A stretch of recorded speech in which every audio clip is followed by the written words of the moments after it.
In this section, we're going to implement and talk about different scenarios using client-side single-page router. In this video, we'll go through the process of picking a router and the sort of things we'll need a router to provide us with. Let's set some goals for this section. On the high level, we need routes for story filters. Furthermore, we should add a feature to view a story with its comments. To achieve this, I think we'll need a subscription to our router. We'll also need an action that can add routing information into our state. We should also have an effect for navigating to different pages. With those goals in mind, what can we expect from a potential router? We need to be able to set routes with variable placeholders. This is pretty standard for a router. We should be able to specify a default route, routes for specific pages, and a fallback or not found route. We need a router to be data-driven.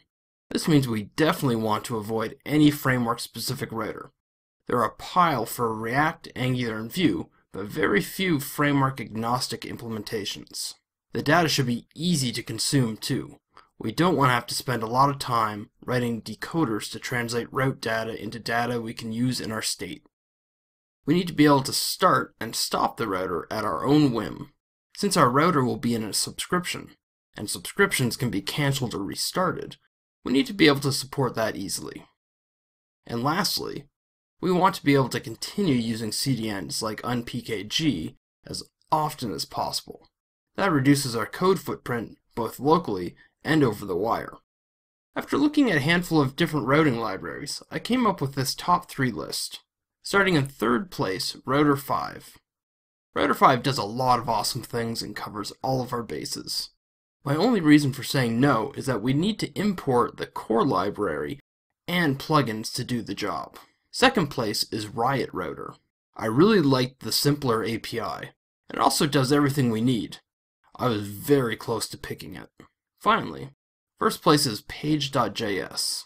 I think this is the oldest actively maintained client-side router. The API is simple, and I think it was a big inspiration for Riot Router. I'm also a huge fan of Vision Media, and have used and really enjoyed the JavaScript libraries they have released over the years. Even though I'm going with Page.js, feel free to implement a different router in your own projects. Now that we know which router we're going to implement, we can start implementing it.